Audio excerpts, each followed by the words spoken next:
What is up? What is up, you guys? We are back at it again. Another epic day here in the epic 100 Days of Rootkit. My god, I'm looking super red on stream here. Let's go ahead and do our swap to our chill music. We're on a new setup. If you're joining and missed yesterday, we are on a new setup right now. So, please forgive. Alright, we will be back to our normal setup here soon, but on a slightly different setup. Wow. Is it just me? Or does it look really, really red right now? Hold on. I might have to change this. This is gonna bug me a little bit. More editing. I swear it was not like that yesterday. Let me see if I click on it. Can I? Will it behave? Oh, there we go. Let me go ahead and lower this volume a little bit. That music is coming through, so we don't have that issue right now like we did yesterday. Yesterday was a rough time.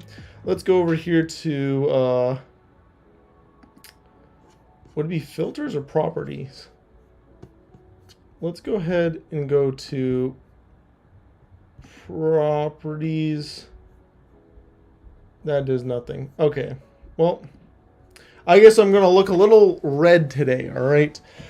Regardless, let's go ahead and continue our journey. Today we got some fun stuff planned. We're going to start incorporating a lot of these base items that we've learned about and stitch them all together into a larger, bigger, better project, showing how, you know, we've learned all these basic tools, these building blocks, and when we slam them together, we can do something big, we can do something insane. So we're going to be looping and threading and showing how that can be super powerful to us, but we got to make sure we do it carefully and correctly, or else it could go potentially really bad for us. All right, so before moving any further, let's go ahead and finish up our intro here. Again, if you guys have any questions, especially in regards to the last couple days, please drop them in the chat at any time. I'm watching those right now. All right, let's go and finish up our intro here. If you don't know, we are Rootkit, a nonprofit organization here in the US of A. Don't go to college, don't go to any other boot camp. You're already here, you're already watching. You're already doing the biggest first step in your career path to getting our cert and getting a job. Watching 100 Days of Rootkit, all right? You don't have to. You could go through our GitHub roadmap and learn everything you need there. What about Harvard? Skip it. Waste of time, waste of money. I don't care what it is. It's a waste of time and waste of money. 4 years out the window. You can't get time back. All right. We are giving you the education you would be receiving from there, except it's at your own pace. You can do it way quicker and start getting a job. Build those connections. In the same 4 years, you can not go into debt, have a job, build business relationships, and at 4 years, already be a very wealthy, amazing developer, or just starting your basic career, not knowing much, all right? On top of all of that free stuff that our charity is doing, if you go over to the blog section, we don't have the next giveaway going on yet. We're going to start that on Monday, all right?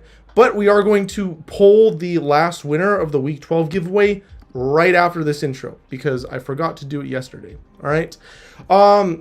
And we are a charity, so if you want to avoid your taxes like every person does, all right, just donate. You can avoid your taxes. We'll help you with your tax fraud, all right? Donate today. Depending on what you donate, you can unlock certain rewards like epic stickers, our epic t-shirt, and our epic sweater. All donations are matched 1-for-1 for the first 10,000 donations, and we have pillars along the way, like streaming for 24 hours straight, shaving my head here live on stream, and the goal we don't really want to get to, all right, is shaving my beard. No one wants to see that except for my mother, all right? It's okay, we can disappoint her. All right, it's all right, we don't need to go there.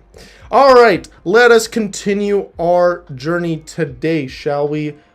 With the giveaway, before I forget, because I've just been terrible, you guys. So I polled right after stream the 2 winners for the let's see, I pulled the 2 winners for the t-shirts and I put them out into the Discord.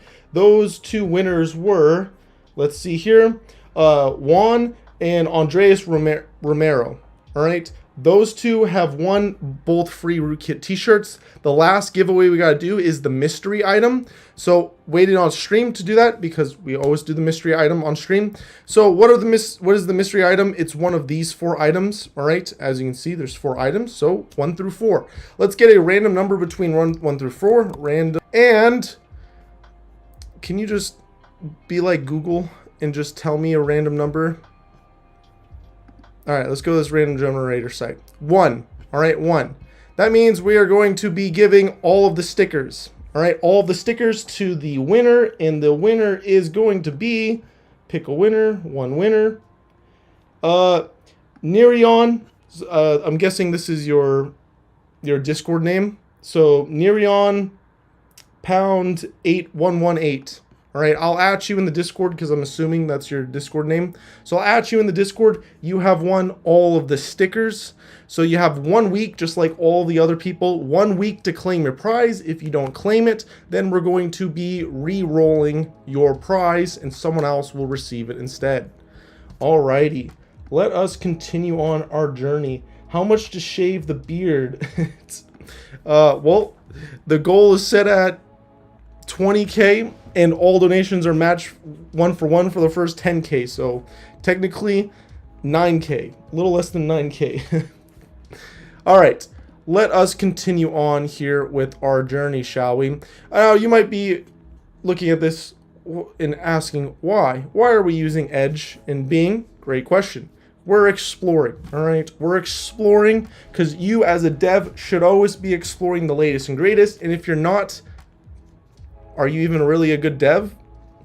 No. The answer is no. You should always be exploring the latest and greatest. If you're not a good dev. It's really that straightforward. Not very many things are that straightforward. That is one of the things that are very straightforward. And that goes for every job field. So if you don't want to be a dev, that's fine. You want to be a pro fisherman or whatever you want to do, cool. If you're not progressing with the times and you're not staying knowledgeable with them, straight up, I just personally don't believe you're that great at whatever you're doing because you're not staying ahead of the curve, right? You're going to die out. Just like all the Java devs, all right? Thank God. Death to Java. All right, so let's continue here with our journey. We're going to be giving this example as a game server, all right? This goes for many, many other concepts, not just the game server. Actually, before I do, just so you guys are tracking, let me change this real quick. Just so you guys are tracking, I am the Discord, so if you are a Patreon or Discord Premium member, you can join into the events chat and chat away at any single time. And use your perks, your benefits, ask questions, all right? You don't have to type, you can just ask at any time. Again, Patreon or Discord Premium members, and Discord Premium members would be this, not you paying for Nitro. It's you paying for the server subscription. All right, let's move this back and continue our journey here. Let me pull up the chats. So, our server, we're gonna make a server to show off threading, potential downfalls of threading and multiprocessing, things that you can run into, but also doing it in a fun way. Today, we're gonna get pretty far with some boilerplate base code, all right? We're going to stream today with to generate you some boilerplate base code. And because the stream schedule is all kind of weird and messed up, we're going to end it off with a challenge that you're going to have a couple of days to go at, solve, and figure out. And then please drop it into the Discord. All right, drop it into the Discord. You know what? I'm just going to keep the Discord over here. Drop it into the Discord in the 100 Days of Rootkit chat. All right, drop it in here so we can see it, review it, and give you any type of feedback. All right, we're going to continue on we'll do a light Q&A on Sunday, all right, very, very light. And then we'll start semi-fresh on Monday with the new giveaway and everything. Sunday also won't count as an official day of 100 Days of Rootkit because we've only streamed, like 2 days this week. And we had already a Q&A, so I don't want that to count against our actual streaming days. So that's the current plan right now. game server. Let's do it, shall we? So we learned about these concepts called ports, networkings, backend fundamentals, and how you can go about talking to other servers, IP addresses, the whole kabang, right? Using that foundational knowledge, we can go about making a server, a game server per se, where people can connect. You can then handle their connections, have multiple people at the same time, and let them execute potential tasks, other random functionality, and yeah, that pretty much just exactly like how a server is normally ran. Now, this is a good challenge for lots of people in general. The big thing, like, is the reoccurring theme here at Rootkit is 1 bit at a time. Take every single thing 1 bit at a time. Give yourself a big goal like this, and then start breaking it down in pieces. So, since we're going to be making this grand project, I think we should be using, that's right, GitHub. So let's go ahead and make a new GitHub project for this. All right, and let's throw all of this so far that we have pre-day 80, because I really want to clean this up. Let's throw this all inside of a folder so we can just get it all out of the way, move, and have a clean start. Of course, if you're following along, I highly recommend just making a brand new project here in VS Code, right? I'm just trying to keep all this stuff organized so it's an easier drop to Patreon and Discord Premium members who do get the code after the fact. So I would just recommend making a new project. So let's go ahead and go over to our GitHub, and let's call this our game server, shall we? So I'm going to go ahead and go over to a tab I'm actually logged into GitHub on. GitHub. We're going to create a new repository. Let me go ahead and bring this over to the other screen. All right, so we're going to make a new repository. Go ahead and just call this something very simple, like, I don't know, game server. All right, up to you if you want it public, private, whatever. And it's always very convenient if you just auto-generate that README in there. Git ignore, we're using Python, so let's go ahead and get that auto-generated for us. And license, go ahead and choose whatever license you want. I'm going to keep it at none because we're not going to build this into anything super crazy. So let's go ahead and create that repo. All right, now we need to git clone this. So if we click on the our code button here, and we can go ahead and click on SSH. We can grab our, well, I guess we can do the HTTP version. Yeah, we'll do the HTTP version. So just go ahead and copy, and let's go ahead and go over to our VS Code. Let's pull up the terminal here, and let's go ahead and do a git clone, paste that, and enter. There we go. We've now cloned our repo. Let's go ahead and cd into the game server folder, and we're now in our repo. So just like always, let me move this around. Just like always, you never really want to be committing to the main branch. All right, let me zoom in a little bit on this. So a quick review, since it's been a little bit since we've talked about and gone over Git. All right, so we need to get back into it. So we're going to get back into it right now. Never be pushing directly asterisk to the main branch. All right, that's the best rule of thumb. Do all of your work on a separate branch, typically like a dev branch, right? It's up to you on how you want to go about your structure. Everyone has their own opinion on the structure. We're going to go ahead and immediately make a dev branch. So that's going to be git checkout tac b, so we can check out, aka go to a new branch. Checkout is for going to an existing branch. Tac b allows us to create a new branch, and we want this branch to be called dev. All right, we're gonna press enter. Now we've switched and we've created that new branch. If we do our git status, you can see we're on that new branch. Let's go ahead and push this up immediately. So we need to run this line of code. So we're just gonna copy and paste that. There we go. Now we've synced up the GitHub server with our local repo. So now if we do the drop down here, you can see the dev branch is in here. Sweet, sweet, sweet. All right, so in the dev branch, let's go ahead and utilize our README, and let's kind of think about our game server here a little bit and how we would be going about it. Because again, the biggest important role of your job as a dev is just to sit there and think and ponder, right? And research. So before you start a big project, you should just think about how you would go about that one bit at a time, one little step in order to create this project. So we want our end goal here would be a server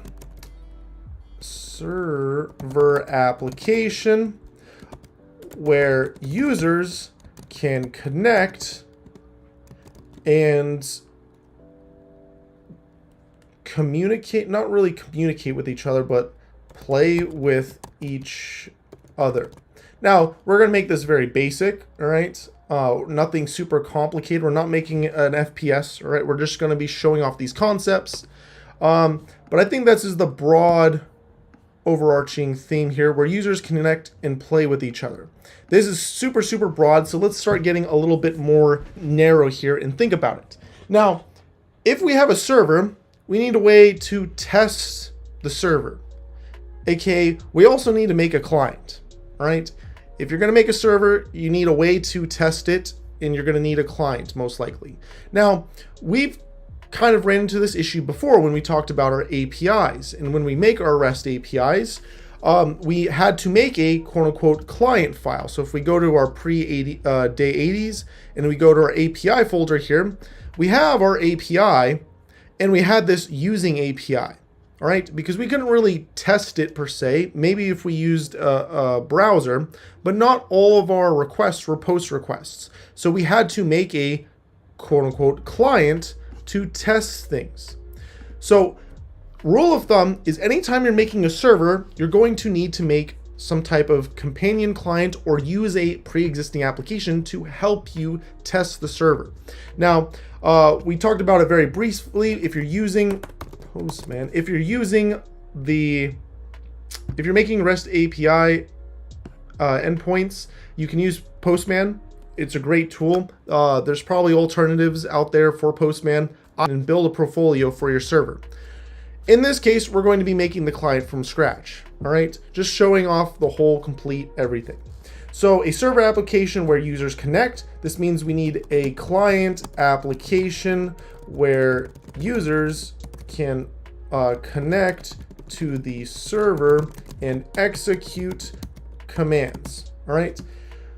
Why execute commands? Well, how else are they supposed to do things like move around, chat to each other, you know, cast spells, whatever you want to end up doing? They have to be able to execute commands. All right. Not only that, but they need to also receive data. So right now it looks like we need overall a server and we need a client. All right. Why am I doing it like this? Well, if we right here, there's a 2-panel item with the magnifying glass. If we click on that, we can see the rendered view of our markup. And we talked about this before for our markup language. Those pound signs or hashtags, whatever you want to call them, will allow us to do things like a H2 tag. So since we talked about HTML, this should be kind of familiar to you. You can do up to 6 of these pound signs for a reason. It's following HTML. So just like how there's 6 header tags, there's 6 of these markup pounds that you can add. So if we're doing 2, we have H2s right here. So we know we want to make a server and a client. The server should be able to handle multiple clients at the same time. Now, what type of, I'm just looking at the chat real quick. We're going to make a couple just basic commands for these people to utilize just to show off these concepts. So maybe we'll have a basic map, all right, that shows where players are at any given moment. So map keep track of players on a map. We want to show off some resource issues, some examples of our threads and resource issues. So we want to do maybe some saving to a file. So maybe we'll keep all the user info persistent to a file. All right. So every time they move around, the server is saving everyone's current state to a file. All right. And maybe we can make an action or two that users can execute. So let's see, the execute action, maybe they can fight each other, just very, very basic combat. So users or make combat commands and make one extra command. I don't know what it's going to be right now, but we want a combat command so people can fight, and then we're going to make one extra command. What it's going to be, I don't know, we'll figure it out later. So we want a server that should be able to handle multiple people connecting at the same time. When they connect, they'll be put onto a map.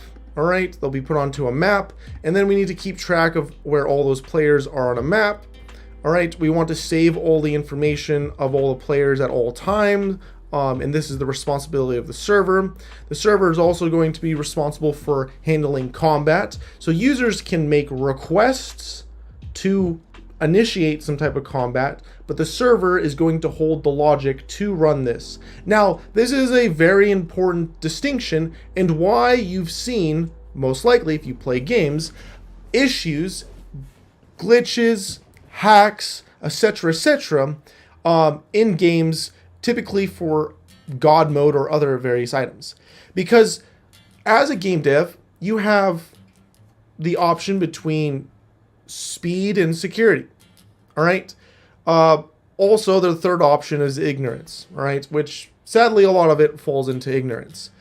You can have it so the user is the end component. So whenever they say something, it is true, and you respect that, and it moves on. Or you can do the server is the end person, aka client-side validation or server-side validation. Server-side validation is always the best way to go about it, which means that all of the logic that anyone can initiate must be computed and done on the server. All a client can do is request, hey, I want to pick up this item. Hey, I want to fight this person. Hey, please let me sell this item on the market. They can only ask and request. The game server itself must run that logic, execute it, and then return to the user if it happens successfully or not. This is the most secure pinnacle way you should be going about things at all times, period. All right. It doesn't work out like that because, again, if all this is running on the server and you have to run the server, well, it's expensive. You have to run it. All right. If you can offload things to the client, they pay the power bill, they pay for that computer, you can save potentially some moolah. All right. So it's up to you. All right. It's up to you because, again, in a perfect world, everything would be server side, but this isn't a perfect world. So it's up to you to figure out how much is offloaded to the client. So let's see here. Multiple connections, keep track, combat, command.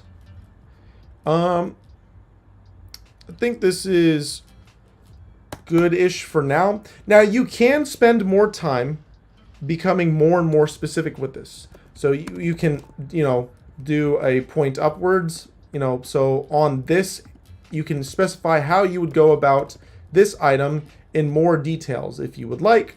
I think we can just tab. There we go. We're not really going to do that right now, but I highly recommend you guys, when you go about your projects, spend a little bit more time getting more and more detailed. So our client needs to be able to connect to the server. All right, good step number one. Step number 2, display the map and where the user is on it. All right. So whatever map the server has generated, we want the client to be visually displaying that map and showing where the user is. All right. Now we're not doing anything 3D. This is all going to be in the terminal like normal. All right. Because as you've seen from our HTML ventures, 3D, 2D, graphics, that's a whole entire beast on its own. All right, you can go down that rabbit hole if you would like. We're not going down it here. We're going to be sticking to the CLI. Display the map and where the user is on it. And then we want to be able to request commands be executed. All right. And I think that's just about it. Right? Just about it. So I'm going to go ahead and erase this. So this is where, you start taking those little bite-sized pieces, right? Bite-sized pieces, you look at everything you're going to do, break it up into smaller tasks, and then accomplish those tasks one at a time. So the next big hurdle here, which a lot of people will spend potentially countless hours on trying to figure out, is do you start on the client or the server first? The answer is it doesn't matter. Just start on one of them. Right? It never really matters. Just start on one of them. You can always switch later on. Right? The big thing is that you've started. Once you've started, you're on your way. So let's go ahead and maybe start on our server first. Let's look at our tasks here. And when we look at our tasks, we can see that, some of these tasks we can't do until we complete other ones because they're dependent on other ones being done. For example, we can't really do persist user info if we haven't even had people connect to the server yet. So let's go ahead and set up a server where we're just sitting there listening and waiting for a client to connect. Now, again, this big task is a big task. You can break this up into even smaller pieces. All right. So the smaller pieces we're going to do here is we're not going to just make a server right off the bat that's going to connect multiple clients. All right, especially if this is your first time going about it, that's a lot to do. Let's just start with something very simple. Let's just make some type of server using hopefully example code and see if we can get one person to connect, not even worrying about handling multiple clients connecting at the same time. Let's just see if we can get one person to connect. All right. So to do this, you have a plethora of tools available to you. All right. More than I had when I was starting out. You don't have just books. You have Google, the internet, docs everywhere, but you have AI assistants. Use them. Use them. You don't get cool points. No one cares if you're not using them. All right. You're just being an idiot. Use them. Right? Absolutely use them. So let's go over to Bing, which is the whole reason why we're using Edge right now and testing it out, is to utilize Bing and what? That's the wrong word. Bing and the ChatGPT 4 feature on here with their assistant. All right. So we want in Python a server. Right? A server that will allow a client to connect. So let's ask and see if Bing can generate that code for us. So Python, create a server that a client can connect to. All right. While that's doing its business, we're going to open up a new tab here and we're going to basically Python create a server and see what happens here. Now there are great examples.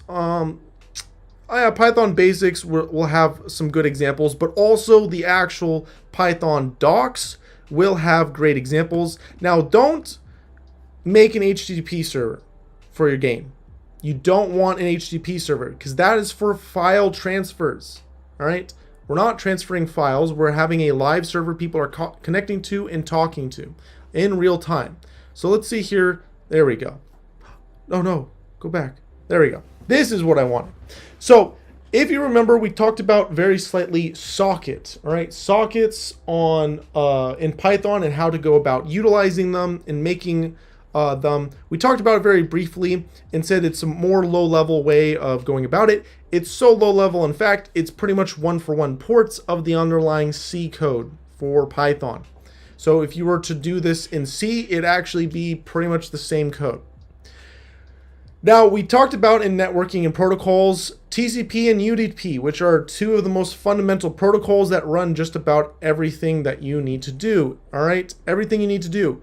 TCP are going to be connection-oriented, all right? And UDP is going to be a connectionless-oriented protocol. TCP is what drives HTTP, right? HTTP is built on top of TCP. TCP and UDP both will work for your game server. It depends on what type of game server you're making, which you may want to go with one or the other. And apparently, there's some new update for TCP, some new latest version that's supposed to be so fast, it makes UDP obsolete. I'm very, skeptical, right? I'm very skeptical, but I haven't tested it, so I can't really say.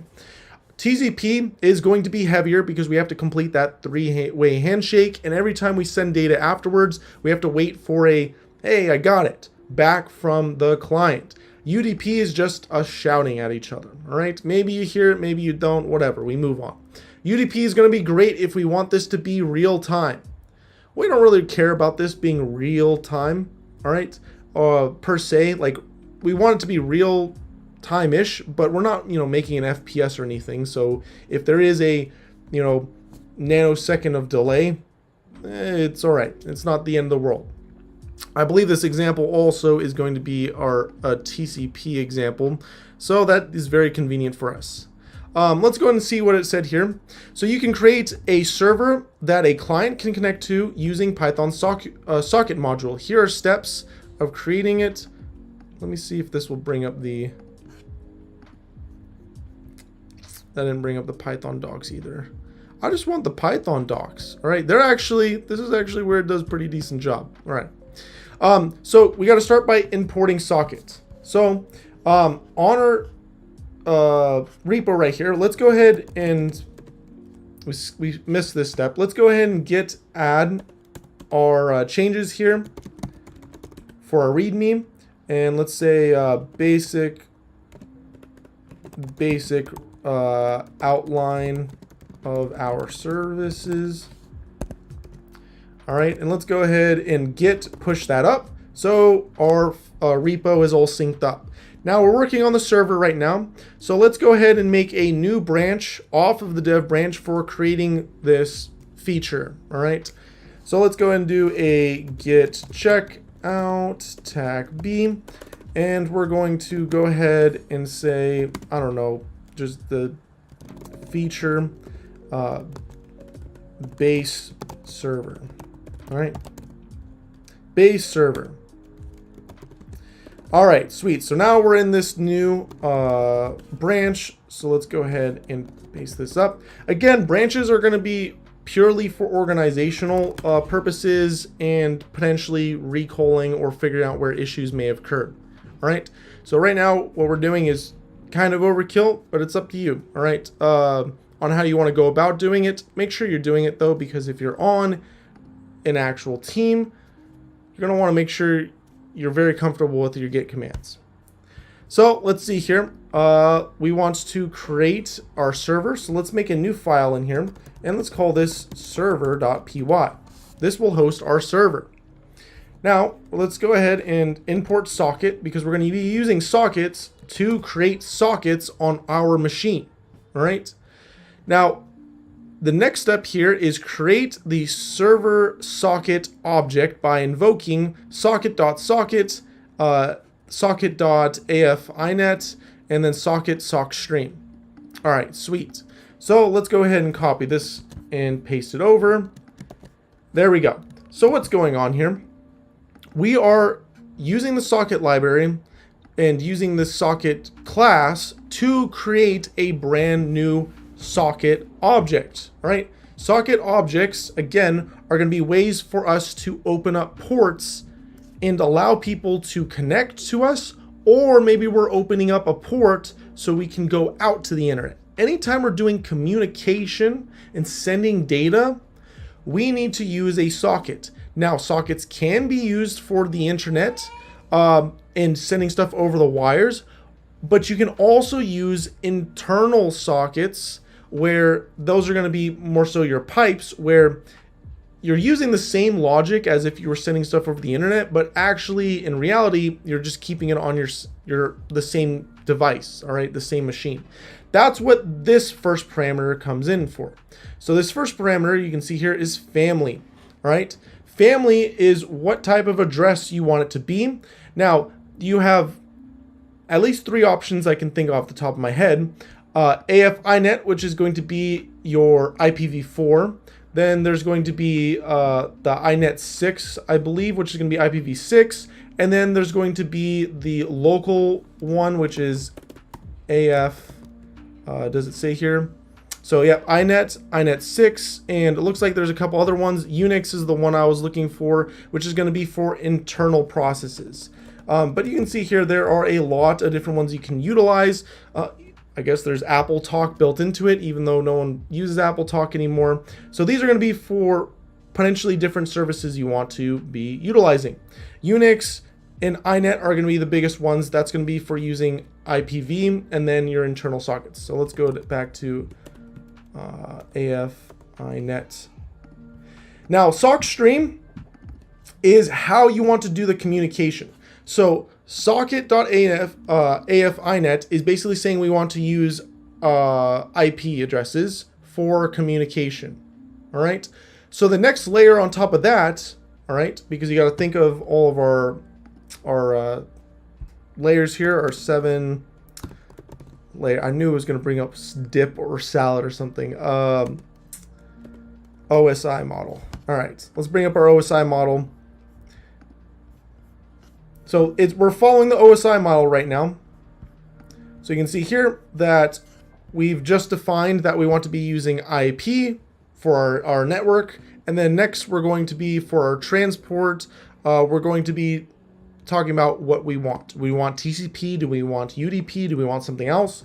So when we do socket here, we can say we want, well, not soccer, socket dot, please go away. That's the Copilot doing its thing. I don't want Copilot right now. There we go.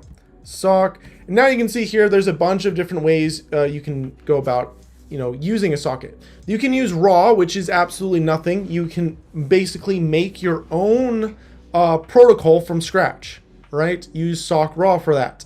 If we're using dgram, this is going to be for UDP traffic. And if we want stream, then that's going to be for our TCP traffic, I believe. Hopefully I'm not getting that right. Where's Bing? Yep, there we go. So stream is going to be for our TCP traffic, which means things are going to be connection oriented. So we have to establish a connection and keep that connection alive in order to communicate back and forth. All right. So this is just for creating a socket. All right. And there's more options here that you can see that we can go about utilizing. Next, we need to know what port to bind this to. But not only that, the host that we want to bind this to. Now this isn't really, I guess this one's a little better because it tells us right here more information on what we want to do.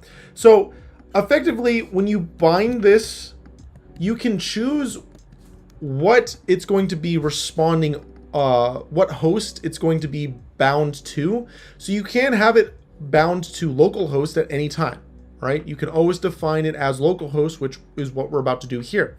But if you have multiple IP addresses dedicated to your machine, you can have it bound to one of those specific IP addresses or multiple or just localhost. It's totally up to you on how you want to go about binding this, all right? And then the port we want to have this service live on. The port is 100% up to you on what you want to do. just remember that only one thing can be running on one port at any given time. So if I have a port that's already being used, so if we go in here and we do our netstat, tag A&O, and of course Mac OS is slightly different, we can see here what ports are potentially being used. And this is not a pretty output, so let's go ahead and pipe this to what is it, top? No, top is the wrong one. That's for, we want head. There we go. So we can see here that we have this port being used. So local addresses what we want to look at. So all of these ports are currently being used. As you can see, these are random high ports due to internet traffic. All right, internet traffic. So we just want to make sure we're not conflicting with any other ports. But you can still use any port you want. If you want this to be a web server, you can use port 80 if you want. All right, let's just give it a random port that's in the reserved category. It's not called reserved category. Oh God, is it reserved? Reserved ports. I think it's the reserved category. There we go. Yeah, registered ports. That's what I meant. Not reserved, registered. Well, maybe they're called reserved also. I don't know. There's a million different names people call each one of these. So let's go ahead and make a port here. Let's do it for, I don't know, ports the 4040. All right. And for our host here, we want it to be our local host. I think in Python you can just type in localhost and it will resolve this for you automatically. But because we're at such a low level, don't use this. Be as specific as possible. All right, as specific as possible at all times because you're dealing with very low level processes. Again, this is pretty much exactly how you'd go about writing it in C/C++. All right, so if we go 127.0.0.1, all right, for our local host. So now we've created a socket object. We've bound it to our computer. So this is actually live. This is going to be actually live here on our computer that we can use netstat on and check it out. So let's go ahead and go over to our Bing here. And next is listen. All right, next is listen. Make the socket object be a server socket by invoking its listen function. And you can see it has a parameter max queue size. So let's go ahead and copy this and paste it. So listen, they call it backlog here. Effectively, this is how many, if I remember correctly, this is how many pending connections are waiting for you to process. So we're only making it right now where it can handle one person and only one person. All right. Later on, we want it to handle multiple people. So if more people than the first original one wanted to connect, this would basically say how many people would be sitting there on hold waiting to get through. And if there are more people than this number trying to get through, they'll effectively be dropped. If I remember that correctly. All right. If I remember that correctly. So it looks like we it doesn't have an initial value, so we have to put something in there. So we'll just leave it as 5 right now. All right. This is it. You have officially created a server. You have made a brand new socket. You've said how you want to bind this. So to our local machine at port 4040 and open it up. Start sitting there and listening. Now, this is what makes this process a server compared to a client. Because a server will sit there and listen for incoming connections on this port. A client will not sit there and listen. A client will go out and connect to things. All right. So if we run this right now, you'll see that we've successfully created a server. So let's go ahead and do Python server. Of course, Python 3 server. And we should definitely keep this running. So let's go ahead and do we do a time wait.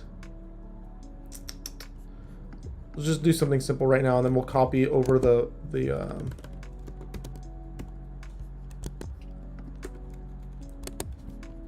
let's make it sleep for 10 seconds. So we have 10 seconds to mess around, and then we'll just go ahead and copy this code and move forward. So let's go ahead and bring up our terminal here. When we run this, I'm going to bring up a new tab. All right, a new tab here. So when we run this, we can go ahead and do netstat. So when I run this, it is running, it is hanging. All right, so in here, we're going to do netstat, attack and we're going to grep for 4040. All right, and we got a bunch of results here. Let's go and scroll up to the top. Maybe our server died first, so let's go and run this and grep again. Scroll to the top here, and is the output just too... Oh, here it is. Perfect.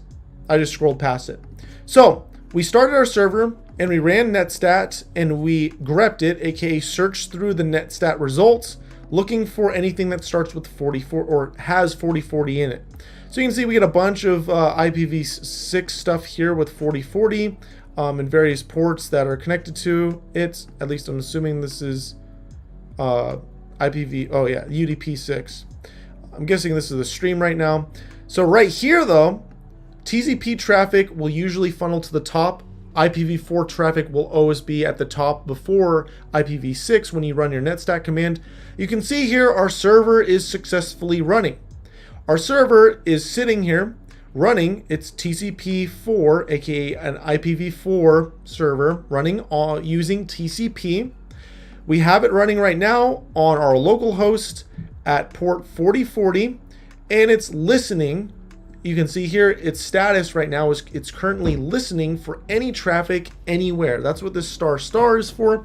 This means it's listening for any traffic from any IP address and any port. Now you can modify this so your server will only respond to people from a specific port or specific IP address or both. All right, but right now we just have it wide open. So we have now successfully created a server.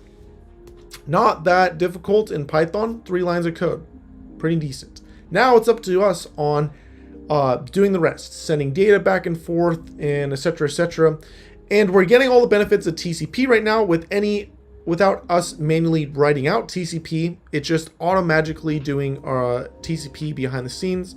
Now let's go ahead and copy the rest of our code example here and paste it. And I don't like how this is main with a capital M, so I'm going to shrink that down. All right, so if we look here, all it's done at the beginning here is break things out. So let's change this port back to 4040.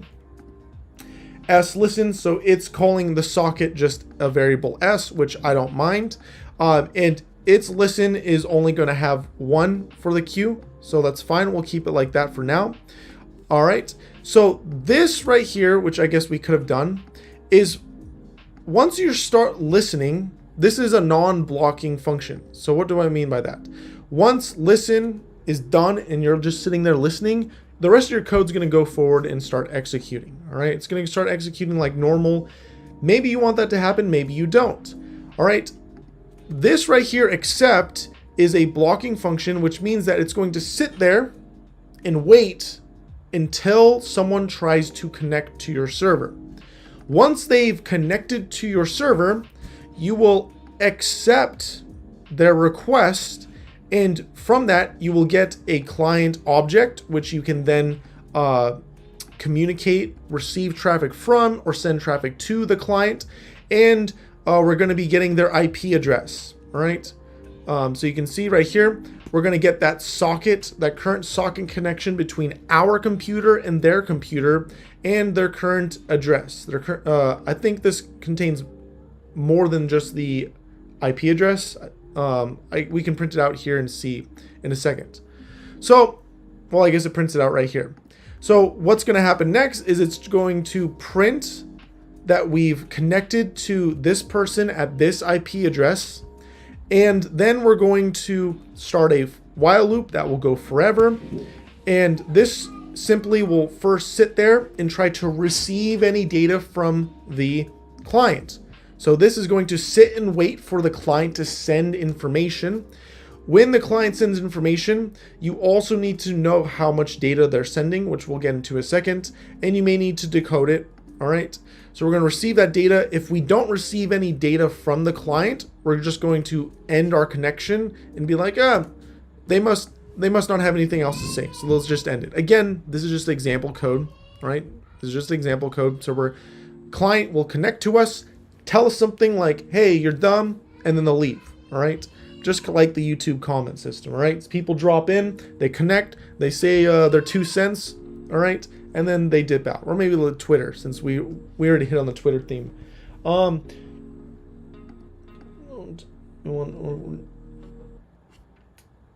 Don't you want to work for DCI? They are searching for good teachers for Python. What is DCI? I'm not tracking what DCI is. All right, let's finish this up. Go ahead and you can just respond in the comments section.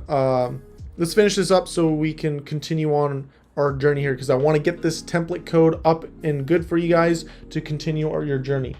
Digital Career Institute, I'll have to look that up. I'm not familiar with them right now.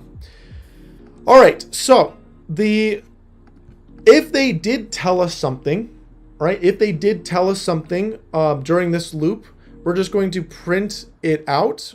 So that's what's happening here with this print statement. We're just going to print it out. So from the connected user, this is what they said. All right. Data equals the string data.upper. And it looks like we're going to send what they sent us back.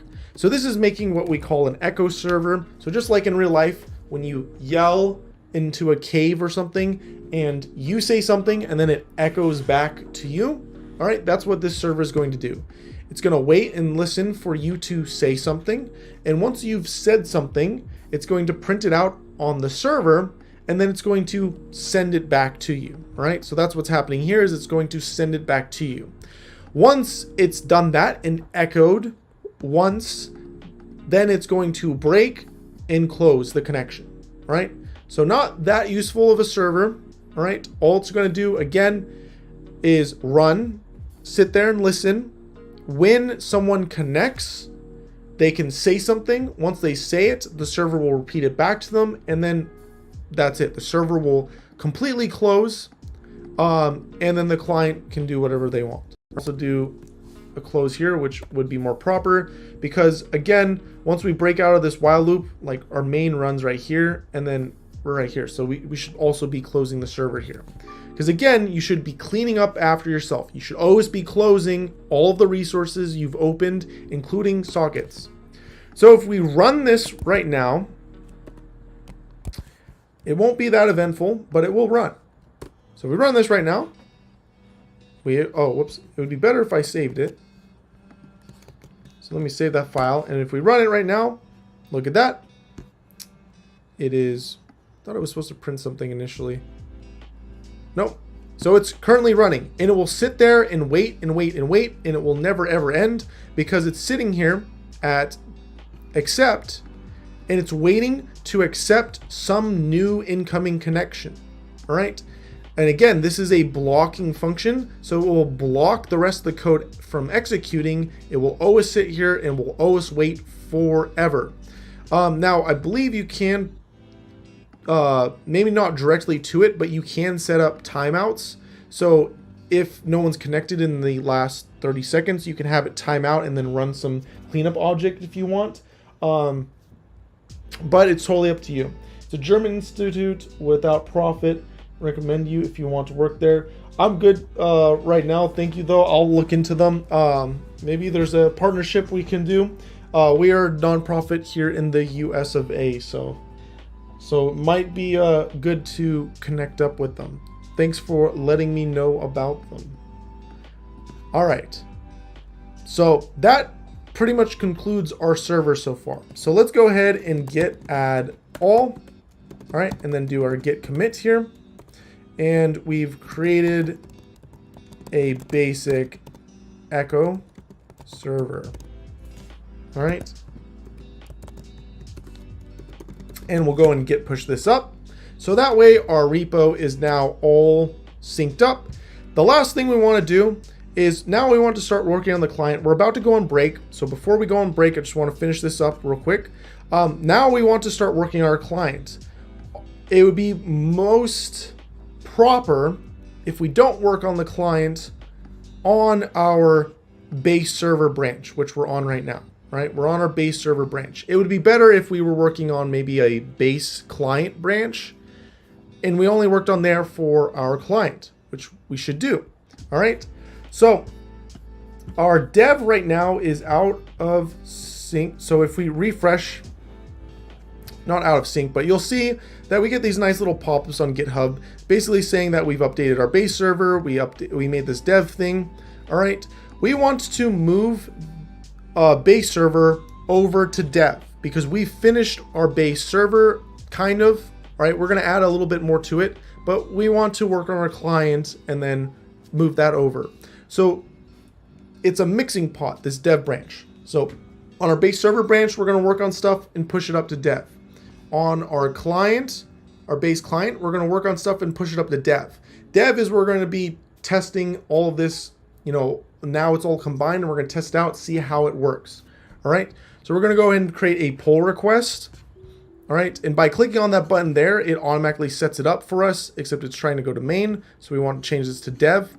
Additionally, you can manually, like we've showed before, make the pull request by clicking on new pull requests in the pull request tab. In here, choose the branches you want. So base server to dev. All right. We want to create that pull request right here below. It will show you the differences between the two branches.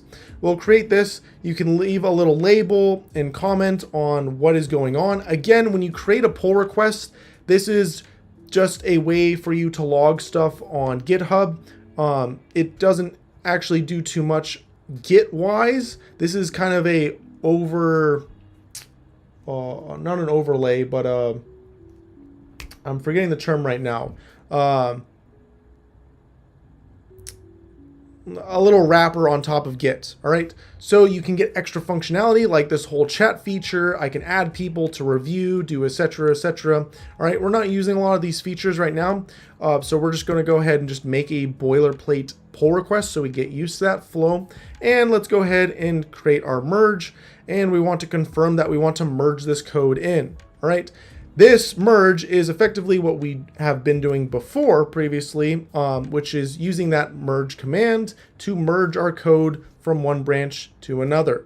All right, we were doing that on the CLI. Now we're doing this via the GUI. You can see now it's all merged successfully. So if we go over to our code and click on the dev branch here, you're going to see that our dev branch is now updated with our new server code. So everything's been pushed over to that dev branch.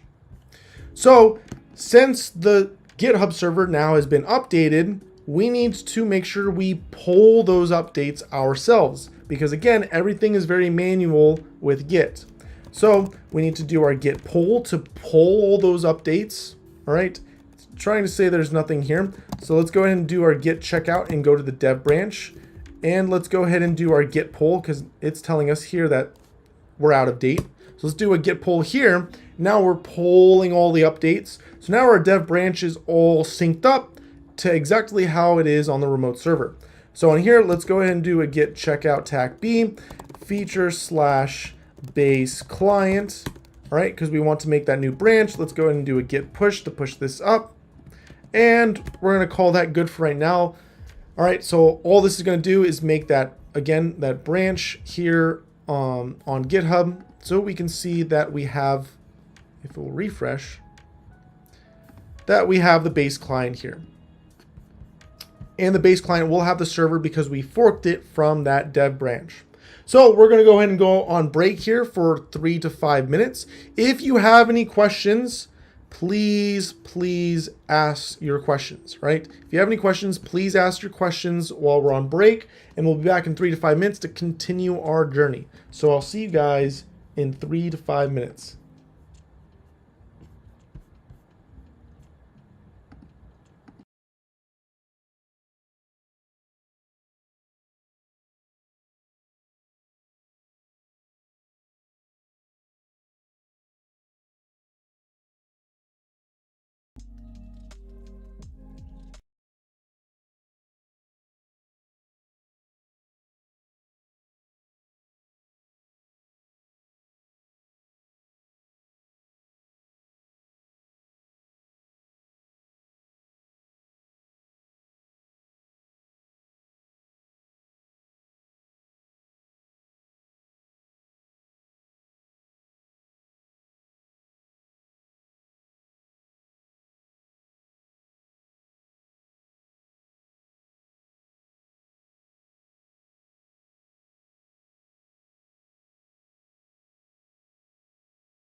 Alrighty. Let us continue our journey, shall we? Through our adventure here in Serverland, making a server from scratch, really raw, really down low level, to show off how we'd go about doing this, but more importantly, threading, multiprocessing, how it's used in servers like this, how it is used, how we can handle multiple connections, and the power we can get from it. So, shall we continue? Now, before we do, let's go ahead and just redo our intro here. If you don't know, if you're just joining us right now, we are Rootkit, a nonprofit here in the US of A. Don't go to college, don't go to any other boot camp. Just watch. You're already here watching right now. Watch, get certified, get a job. It's really that easy. All right. On top of that, we do lots of giveaways. Our next giveaway will be starting Sunday or Monday. All right, I'll let you guys know in regards to that. We just gave away 3 pieces of merch from our last couple of giveaways. There was a bunch of stuff that happened, but we gave away 3. We usually give away 1. We're going to be probably very generous with the giveaways here soon because we got the limited time sweaters. And if no one else is going to be donating and receiving them, well, I don't have any need for all these sweaters. So we're probably just going to start chucking them at you guys. So we'll see here. On top of that, we are a charity. So if you click on the link in the description of this video, or if you're on Twitch somewhere down below, you'll see this link here. Avoid your taxes, donate today. Depending on how much you donate, you can unlock certain rewards like our epic stickers, collab t-shirt, and our epic sweater. Now, we are, again, a nonprofit, so all of this is 100% tax deductible if you're here in the US of A. Also, we have pillars along the way, like streaming for 24 hours straight, shaving my head here live on stream, and the goal no one wants to see, shaving my beard, no one wants to see that, so we don't need to even go there. All right. All donations are matched 1-for-1 for the first 10,000 donations. All right, first 10,000 donations. So let us continue on our journey here. We just made our server, and now we need to go about creating our client. All right, because we know theoretically this would work. This should work if we're trusting Bing. We'll see. We'll see. We haven't seen it in action. We've seen that it starts. All right, but we're still very much in mystery mode. All right. That is a-okay. Sometimes in programming, you have to go down a path pretty far before you can successfully test it. All right, that's pretty normal. All right. Now, I did pull up the Python docs here for Socket. I highly recommend, if you are going to be using Socket in its raw form, read through this thoroughly. There's lots of explanations. Even talks about here about AF Bluetooth, because that is a way just like the internet you can communicate on. So Bluetooth, and there's probably other various signaling techniques that you can use to communicate over, not just, you know, Wi-Fi, internet, whatever you are wanting to use. And there's lots of commands and various other things. There's also the startup code that you can utilize in here also. Again, why we taught foundations, and we talked about foundations, and foundations are important, blah, blah, blah. Make sure you get your foundations down so you can pass, all right, that written part of the exam. Get FQDN. What does that stand for? Well, you should know. It stands for Fully Qualified Domain Name. If you still don't know what that means, you need to go back and rewatch some of the foundation items, all right? Because this is something you will be tested on, all right? It all comes back, all right? It all comes back. It's taught to you for a reason. IPv6, IPv4, ports, fully qualified domain names in general, DNS, all right? That's what this is doing, all right? This is resolving, this get adder info is resolving this domain, all right, to its, I'm guessing this is going to be the IPv6. I forget what this one specifically is for, but it's resolving it and giving you the address information. It looks like it's giving us the v6. Maybe it's doing a printout of everything. The v6 and the v4. Looks like it gave us the v4 right here. But it's effectively resolving. All right, it's resolving. Oh, I think this is just the protocol, just TCP. Whatever. I'm getting sidetracked. But knowing those items are going to help you, especially when you go down this road here. All right, and you can see here, this is some of the example code that I was talking about. There's a lot of example code here in the Python docs for sockets. I highly recommend looking through at them because they're actually pretty good. All right, they're actually pretty good. All right, let's go and continue on with our client. So we need to make a new file in here, and we're going to call this our, not in this one, in our folder here. And let's go ahead and call this our client.py. How do we make a client? Well, it's very similar to how we created a server here. We need to tell it what IP address we want to connect to. If we don't know the IP address and we only know the name, all right, the domain name, then we may have to resolve that domain name by doing something like getAttr, which I just showed off. Luckily for you, bind, if memory serves correctly, will automatically resolve domain names for you, so you don't have to resolve it beforehand.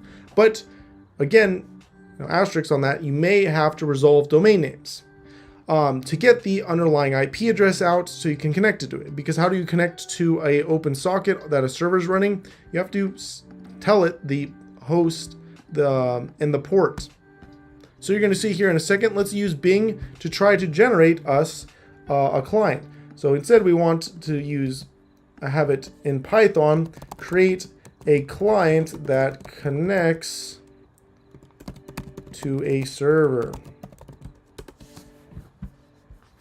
All right, so let's see what it generates here for us. If it's not great, then we're just going to go ahead and hand jam this. So like I said, it should look very, very similar at the beginning because it is. All right, going about creating a server and a client is very, very similar. The only difference is one listens and one reaches out and connects. And as you can see here, that's the final step here. Connect is what is different, right? Connect is what is different. Sorry, connect, when I said, I misspoke earlier with the bind. Connect is what I believe will auto-resolve your domain names, but if you want to auto-resolve them yourself, you can use the getAttr info. So we can put the domain name in here for it, or the IP address and what port, and connect to a server, right? 3 lines of code in order to connect.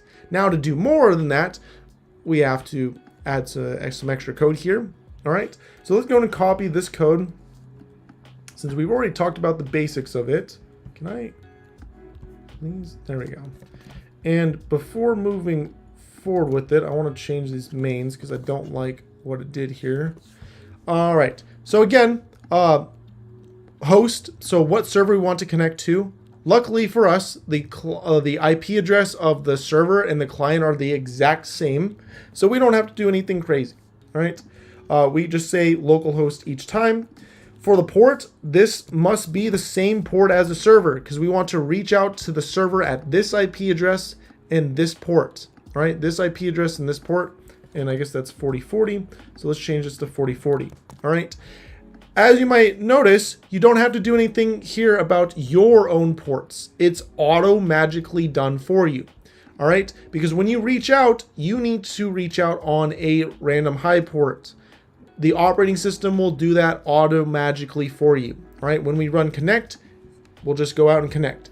Now, once we've connected to the server, it's going to sit there and wait for us to send some data.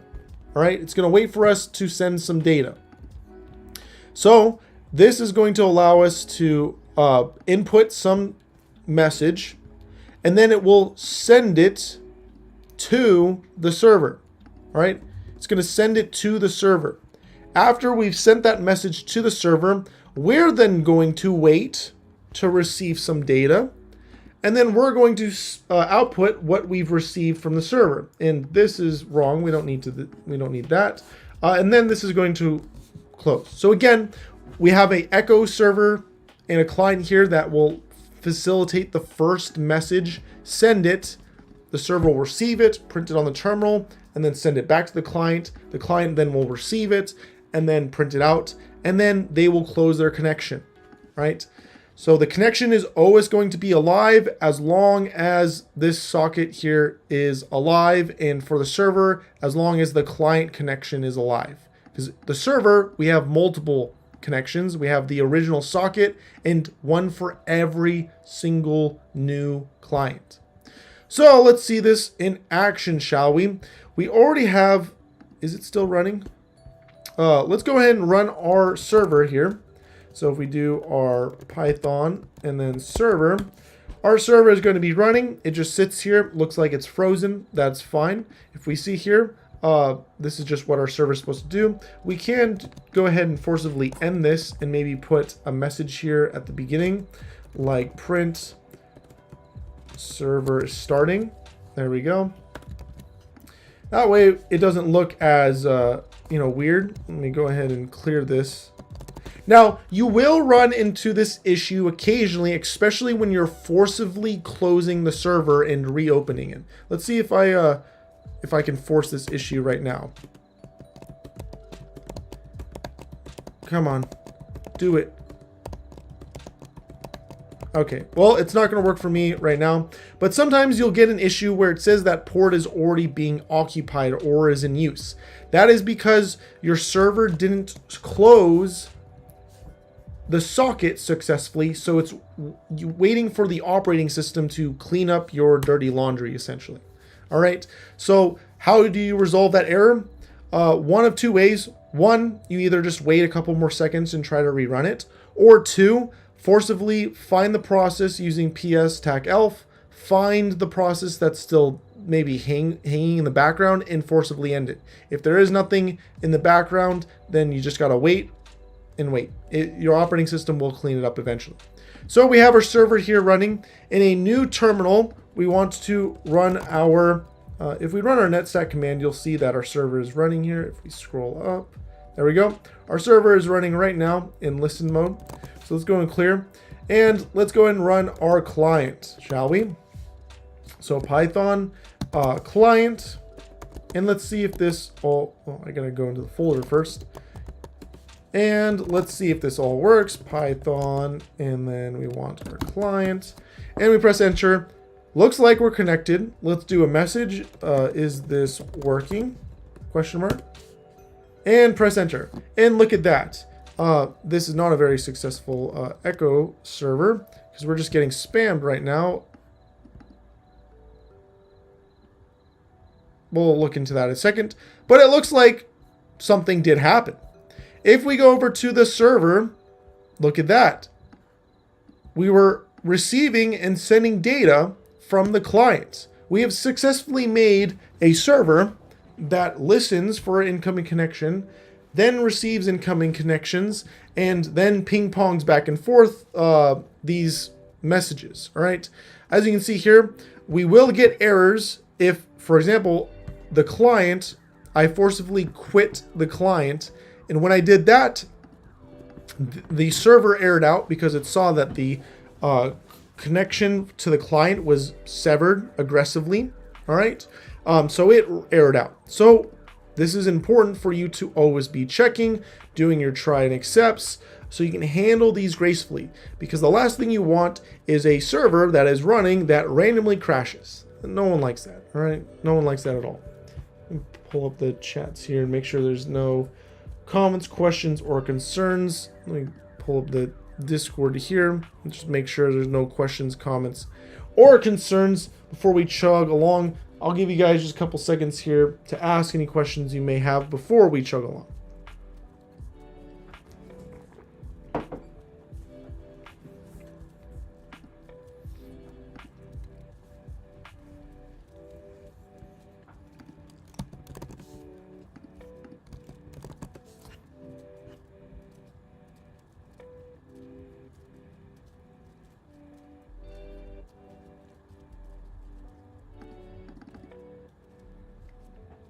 I don't see any questions, so let's go and chug along.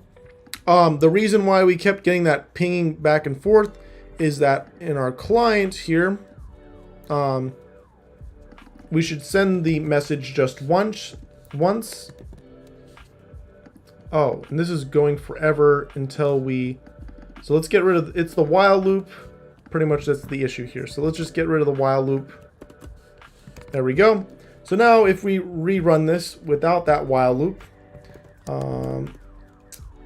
clear Python server, and I did my Python wrong, server, press enter, and then here we're going to do Python and client. There we go. Let's do test, press enter, and there we go. We sent test to the server, which you can see the server received our connection, and that's our current port for the client. All right, we didn't make this port. The operating system gave us this one automatically. After we connected, the server received our message test, and then the server will repeat this message back to us, the client, and it will send test back to us. And we've received test successfully back from the server. You can see it's all in uppercase because if we go here to the server, it's going to make all of the data that it receives uppercase and then send it back to us. All right, sends it back to us. Now, I highly recommend, I didn't install Wireshark on this beforehand, but when we went over the fundamentals, we talked about Wireshark. So if you can install Wireshark and have it listening while you do this communication. You can see and intercept all of your internet traffic between these two items and analyze it, look at it, see how it's performing. And you can see, that it's, that data is encoded in UTF-8 format. You can see how that looks, etc., etc., etc. All right. Pretty much whenever you're sending data, you're going to need to send it in an encoded format. All right. You can't just send strings typically across the network. You're going to need to make it into bytes. All right. Because again, these are low level languages. So it's looking for bytes of information. But it's really easy to manage because all you do is you encode and you decode. All right, you encode and you decode. All right, let us continue on here. Man, I thought we'd be a little bit further. Because what time is it? 23. Thought we'd be a little bit further for our example code. Let's go ahead and continue. Let's see if we can get to a good stopping point for our example code here. So let's go ahead and git add everything and git commit. And we want to say we have our base client working. All right, and we'll go ahead and push this up and whammo bammo. We now have everything synced up to our server. Now, if we go back here, if we do Python 3 server, and in here we do Python 3 client, you can see that our client has successfully connected. Right now the server is waiting to receive information. All right, right here it's just waiting to receive that information. If we create a new terminal here and we do Python client, oops, I got a CD into the game server. Python client, gosh, Python client, you'll see that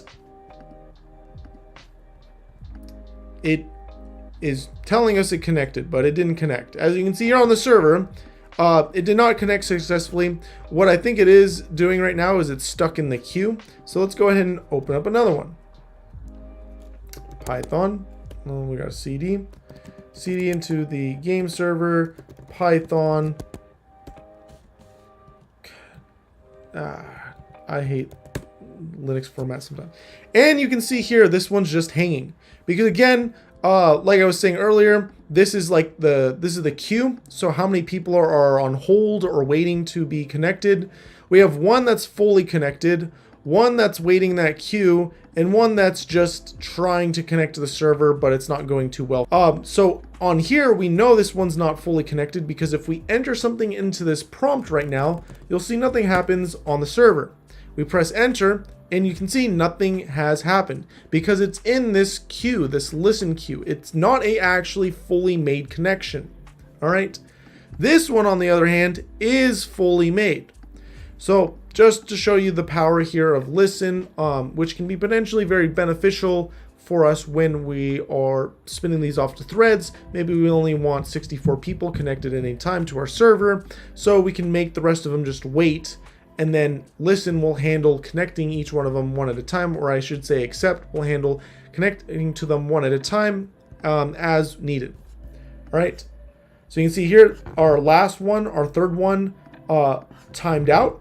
All right, our third one timed out because it was not a part of this queue, so it just timed out. By default, there is, I don't know how long the timeout is, but connections will time out eventually. All right, this one's still waiting. All right, if we do something here, we can see the server ran, repeated back, and you'll see this one just completely gets ignored because we're not doing anything with any additional connections. We're only doing stuff with the first initial connection. So let's go ahead and add multi-processing or multi-threading to this to show how we would handle more than one client. Now, there are, again, libraries for doing this. You don't have to write it from scratch. I think Async.io, is that one? I don't think that's one of them. I think that's just for doing asynchronous stuff and using wait. But there are multiple ways of going about this. Does the socket server do this? I can't remember right now at the top of my head. But there are also modules built on top of sockets, so you don't have to do all this low-level stuff, which we're just doing right now. So, this logic. So let's do multi-threaded, right? Multi-threaded. So when someone connects to our server, we want to then spin off a new thread where the connection is dealt with, right? Where the connection is dealt with. So if we refer to this, we can see that we need this import here called threading. All right, so we're going to get threading, this echo, all right, this echo that we're doing here. So in here, we're going to do def. We're going to call this our echo function. Our echo function needs that initial client that connected. So we want to get that client that connected to us, and maybe we'll grab the address also so we can mimic that. Or no, maybe we'll just keep it the same. Is this going to write it for me? Kind of. We don't need the while loop. We're only going to do this once.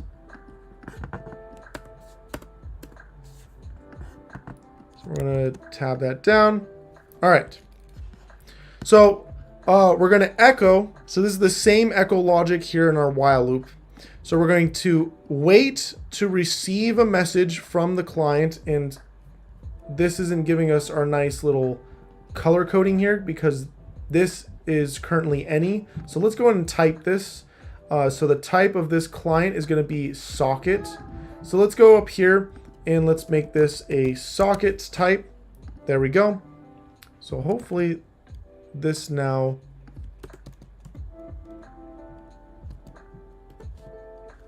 dot receive. Does it not like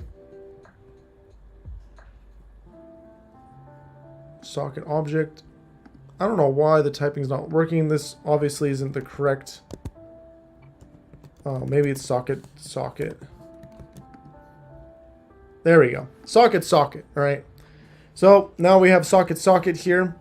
So we're going to sit and wait. This thread is going to sit and wait to receive some data. Once it receives that data, it's going to print it on the terminal, and then it's going to uppercase it and send it back to the client. And then it's going to close the connection, right? It's going to close the connection. So basically everything we're doing in our while loop here. So let's go ahead and get rid of all of this code, including the close, because the server here isn't going to close anything. We're going to do that in the thread, right? We're going to do that in the thread. All our main server is going to do is listen, accept new things, and when it accepts a new connection, it's going to then spin off a new thread, all right? And that thread will be in charge of managing that connection. So let's go back to our code here and see how do we make those new threads. Threading.thread. we say what our target is, and then we can give it some params, right? Which is the next item here. Should be args. So let's go ahead and grab this.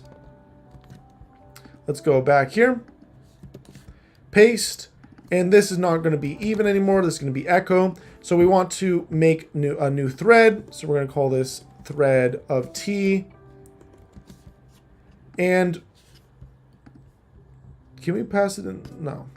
So in here, we want to give it some args, and those args are going to be equal to, oh, look at that. It's always trying to, it's already trying to write it for us. We want to be passing that client. All right, that client, because we need the client here. So we're going to be passing the client here. So we're going to make a new thread using our echo function, passing in that client. All right, this makes the quote unquote thread, but it doesn't actually run it. So we got to do dot start, and we don't want to really worry about joining. So we won't even mess with joining. All right, we're just going to move on. We're just going to move on.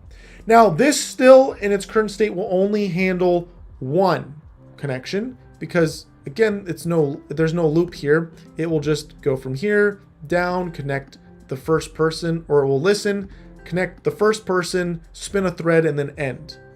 Right? Not ideal. We want to keep the server alive, potentially forever, right? Potentially forever until we want to close it down.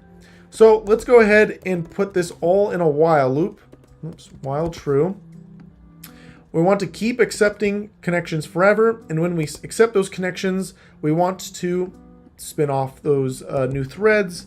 And when we accept a connection, every time we accept a connection, we'll automatically do a print statement, all right, before we move on. Now, it would be better if we had some logic in here to end the while loop eventually, maybe when we enter in a command or etc. We won't really worry about that. Let's just move forward for now. So we're going to start this. We're never going to have the thread join back in. We'll have the thread close automatically as its own natural life cycle, and we're going to move on with our life. All right. So this should be fully multi-threaded. Again, since we've taught all the base steps, you should be able to solve or figure this out eventually. All right, because all you have to do is kind of take the code, move it around, use some of that knowledge from before, steal from our previous examples we have here, and just combine them into a new monster, and bammo whammo, we are now reached this state. Are there any questions right now before we run this and show that now we can connect multiple clients? The Discord also.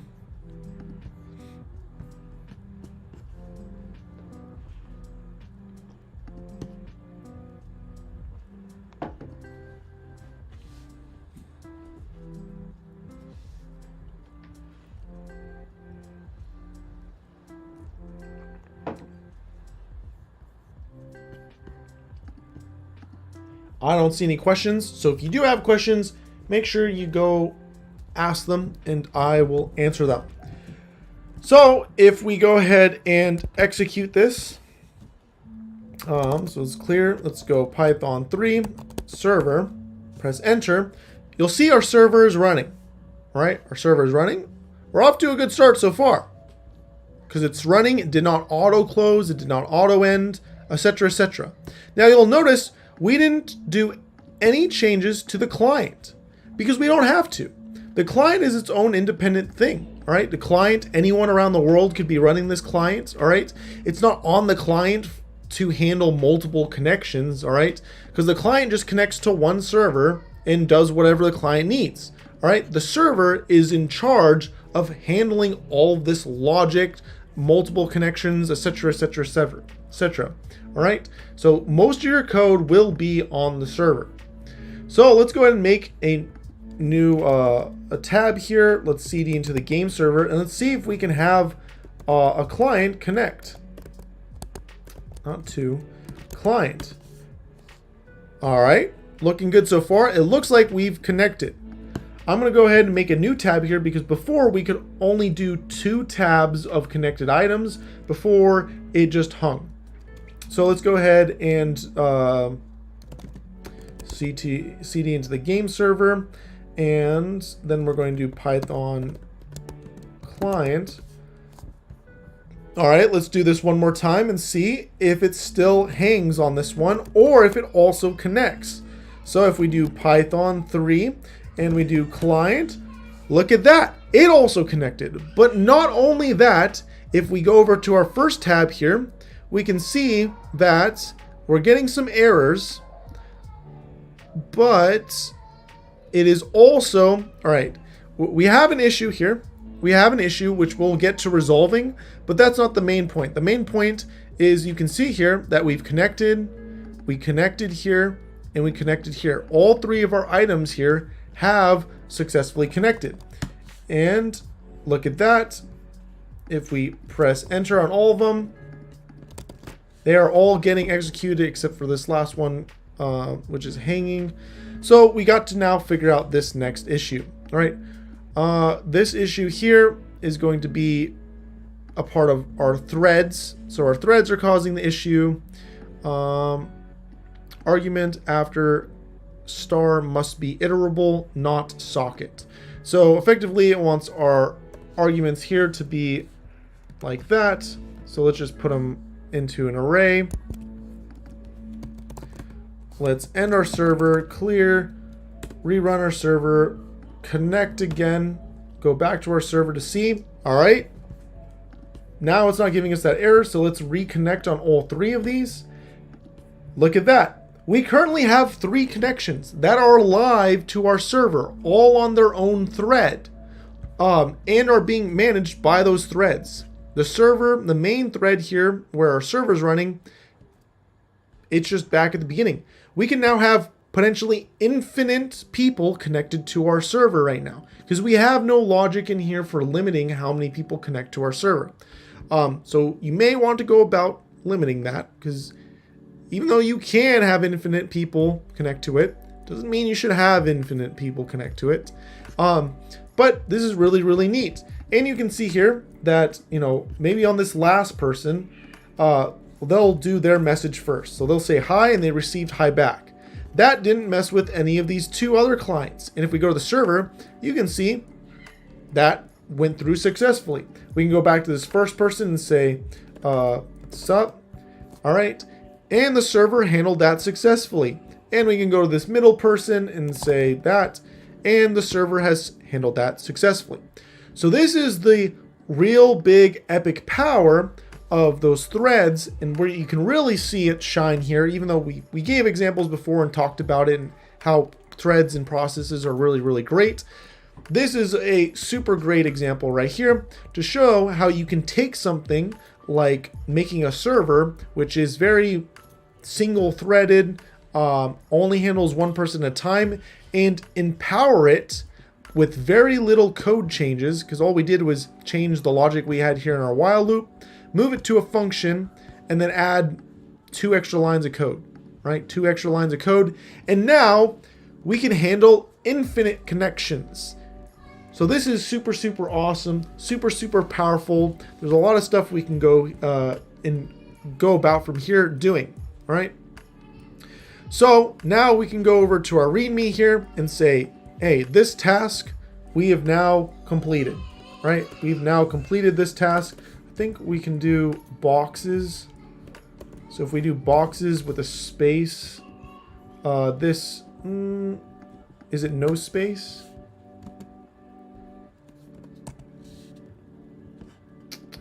Maybe this just doesn't show it right, or am I doing it wrong? There's a way to get it so it's a checkbox. I thought it was just a box and a space. Oh well. Maybe that's what we should do here, to checkbox to show what we have done. So during this boilerplate code that we've made, we've showed that that we've made a server. Our server is now able to handle multiple connections from a client at the same time. Additionally, we made a client that is able to connect to the server. Arguably, that is the hardest part about all of this. Arguably, right? Not definitively, but arguably. Why is it all highlighted? Is it just me, or is it... Is this trying to tell me something? I'm kind of confused right now. I think I need new lines at the end of all of these. Yeah. Add the new line. New line. I think there's another... I always forget the little things in... the little things for markup. I always have to look at it. Yeah, that's not the right one. I think we have to do a BR tag.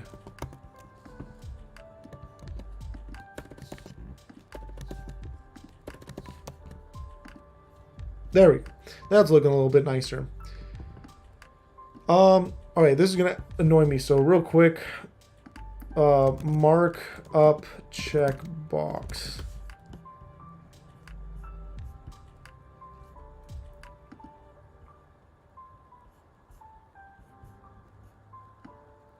Oh, it's attack, and then no space, and then a capital X. So if we do attack, space, there we go. That's what I wanted. And does it matter if it's lowercase? No, it doesn't matter if it's lowercase. So let's go ahead and add, I guess you can have a space in it. So let's go ahead and add these guys on each one of them. So we can kind of see a nicer little to-do list, right? Nicer little to-do list. It's a little bit more transparent. There we go. All right. So this is the last class this week, and then we're going to kind of have a reset on Monday. So we're going to have a class on Monday. On Tuesday, Sunday we're going to have a short, chill Q&A. All right. Monday we're going to have a class. And it's going to be in kind of this setting. On Tuesday, just found your channel. Love your content. Keep going. Thanks, boss. Thanks, boss. Make sure you get certified. All right. Get a job. Get certified. So Tuesday, I don't know if we'll have a class, but Wednesday, we will. We'll continue like normal. We'll be continuing like normal after Wednesday. So sorry about the little disruption here. But... So your guys' challenge for leading up to Monday, right? Because we got kind of this base code. We kind of got this base code right now. Is I want you guys to figure out and mess with sending data back and forth between the client and the server. So that way the server can potentially generate or make some type of map, and the client needs to be able to display that map. That's the challenge I want you guys to go about doing as a baseline, all right?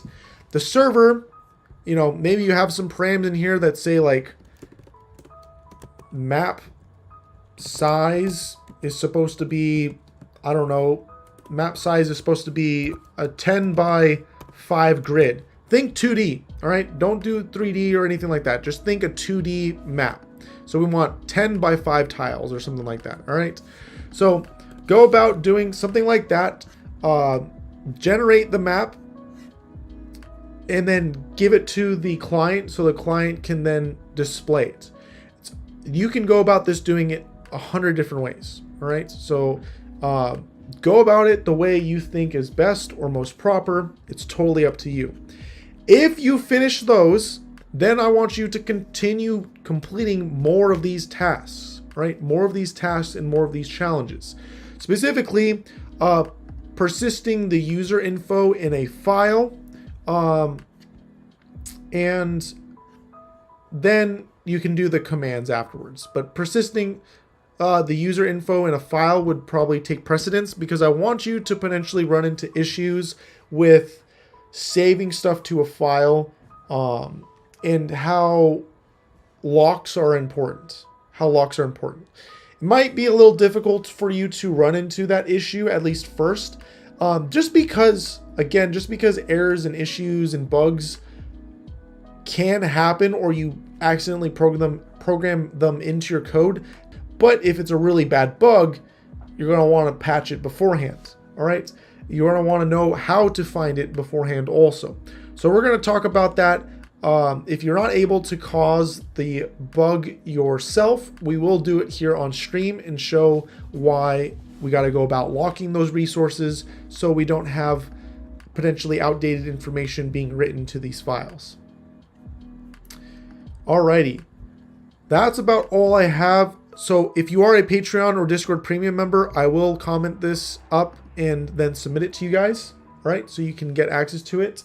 Are there any other questions, comments, or concerns before we end today's stream? Right, before we end today's stream. Again, you can always ask these questions in the 100 Days of Rootkit text channel over on the Discord, all right? So please ask them there. Any questions now, though?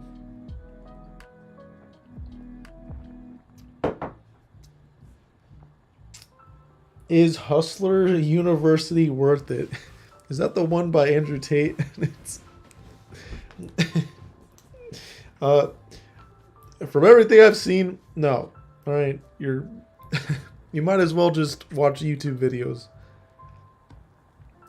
The true thing is, the YouTube content out there right now is so good, it's not really worth paying for any other platform like Udemy or whatever you want. It's actually, you can actually find higher quality stuff on YouTube for free than these other platforms. So I do not recommend them.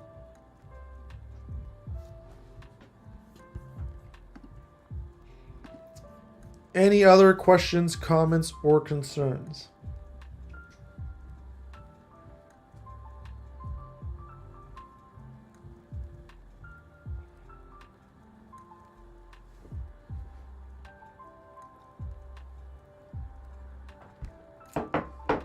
All right.